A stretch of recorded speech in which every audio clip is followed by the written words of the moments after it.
हर हर महादेव साथियों, आप सभी का मेरे चैनल लव यू जिंदगी में तहे दिल से स्वागत है। आपसे जो है अपनी पसंदीदा कहानी तेरे संग यारा का नया भाग।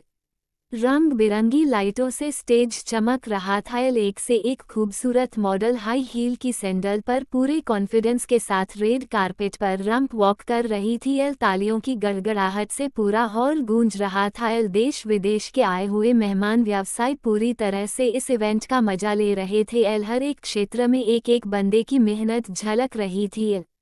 प्रणव ने तो अपने दिन का चैन और रात का की नींद भी इसमें झोंक डाली थी, और साथ में पलक ने भी।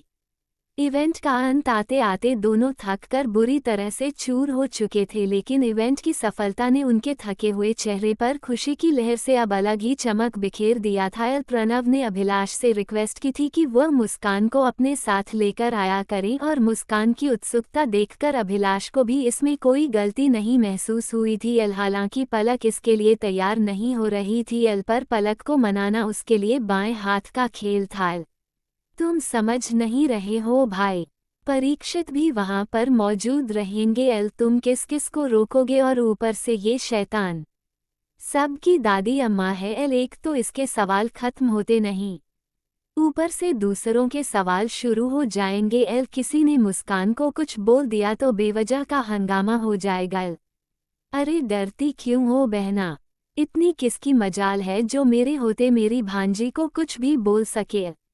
पीठ पीछे कौन क्या बोलता है, इससे फर्क नहीं पड़ता। सामने किसी का मुंह नहीं खुलता, इतना काफी है। पर फिर भी पलक ने हल्का सा प्रोटेक्ट करना चाहा।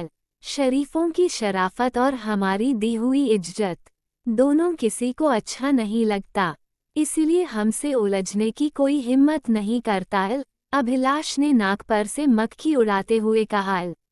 सुप्रिया जी ने पलक को रिलैक्स रहने का इशारा किया, क्योंकि इवेंट के हर एक शो में वह जाने वाली थी। उनके पास स्पेशल पास थे और उन्होंने खुद मुस्कान को अपने साथ ले आने की जिम्मेदारी ले ली। पर अभिलाष तो उसे 24 घंटे अपने साथ ही रख रहा था, कुछ परीक्षित को जलाने और चिढ़ाने के लिए भी। वह चाहता था कि परीक्षित आगे से कुछ ऐसा करे कि अभिलाष मन भर उसे पीट डाले। अभिलाष के अंदर का गुस्सा बस झगड़े की वजह खोज रहा था। इस वक्त इवेंट के चलते पलक को भी 1 मिनट की फुर्सत नहीं थी, इसलिए पलक से वह निश्चित था कि पलक उसे कुछ नहीं बोलेगी। दूसरे में पलक की सुरक्षा के लिए सिक्योरिटी गार्ड से लेकर प्रणव भी मौजूद था। प्रणव ने खुद अभिलाष को ये भरोसा दिया था कि वह पलक को कुछ भी होने नहीं देगा। दूसरे में पलक खुद इस समय शेरनी बनी हुई थी, तो बस बची सिर्फ मुस्कान। वह पूरे कॉन्फिडेंस में अपने साथ मुस्कान को लेकर आता था। काम के समय में भी होटल में ही मौजूद रहती थी। सिक्योरिटी गार्ड के अलावा मुस्कान, अभिनव जी, अभिलाष, अभिमान और प्रणव के हाथों का खिलौना बनी हुई थी। ऐसे में परीक्षित चाहकर भी उसके आसपास नहीं आ पाता था, लेकिन जब कभी वह पलक को प्रणव के साथ बात करते या फिर चीज़ों को समझते समझाते हुए देखता था तो उसका टेम्परेचर हाई हो जाता था। लेकिन उसके गुस्से की फिक्र किसे थी? खिसियानी बिल्ली खम्मा नोचने के अलावा कुछ कर नहीं सकती थी। इसमें उसके ही नाखून टूटने थे। अपना गुस्सा बढ़ाकर वह खुद अपना ही नुकसान कर रहा था। पर इन सब चीज़ों के बीच में एक बात अच्छी भी हुई थी। मुस्कान पहली बार प्रथम जी से मिली थी। उस वक्त मुस्कान होटल के गार्डन में खेल रही थी और अभिनव जी वहीं पर खड़े किसी क्लाइंट से बात कर रहे थे। प्रथम जी काफ़ी देर से उसे खेलते हुए देख रहे थे। अपनी बच्ची को इतनी दूर से देखते हुए दिल नहीं भर रहा था, तो वह मुस्कान के पास चले आए। Hello little princess. हेलो। मुस्कान ने पीछे पलटकर देखा। आवाज़ तो उसे अपने पापा से मिलती जुलती सुनाई पड़ी थी, लेकिन यहाँ पर तो कोई और था। मुस्कान गौर से उनका चेहरा देखने लगी। बच्चों की याददाश्त बहुत तेज होती है। सामने खड़े इंसान उसके पापा नहीं थे, लेकिन पापा के जैसे ही लग रहे थे। इतना तो मुस्कान समझ गई थी। आप कौन हैं? मुस्कान ने पूछा। प्रथम जी सोच में पड़ गए कि क्या जवाब दें। इधर अभिनव जी की एक नज़र मुस्कान के ऊपर ही बनी हुई थी।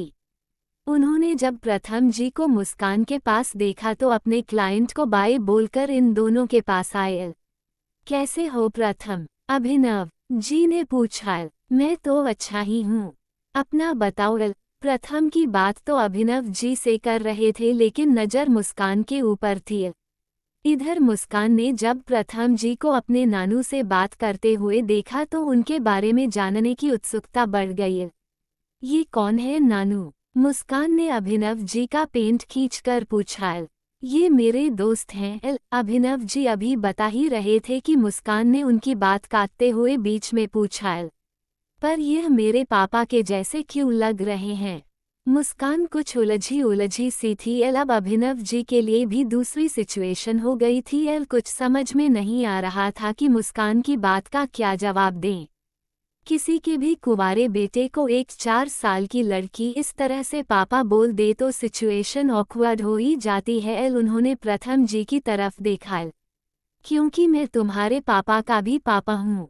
प्रथम जी ने मुस्कान को अपनी गोद में लेने के लिए हाथ बढ़ा दिया एल। प्रथम जी की बात सुनकर अभिनव जी ने थमते हुए उनकी तरफ देखा एल। जबकि मुस्कान प्रथम जी की गोद में जाने के लिए अभिनव जी की तरफ परमिशन लेने वाली निगाहों से देख रही थी एल। अभिनव जी ने हाँ में सर हिलाते हुए मुस्कान को प्रथम जी की तरफ बढ़ा दिया। उछलती कूदती मुस्कान अब प्रथम जी की गोद में विराजमान थी। आगे की कहानी जानने के लिए बने रहे अगले भाग तक। तब तक के लिए वीडियो को लाइक और चैनल को सब्सक्राइब करना मत भूलिएगा। खुश रहिए, स्वस्थ रहिए, मस्त रहिए और यही यूट्यूब पर मिलते रहिए। मिलते हैं अगले भाग के साथ। हर हर महादेव।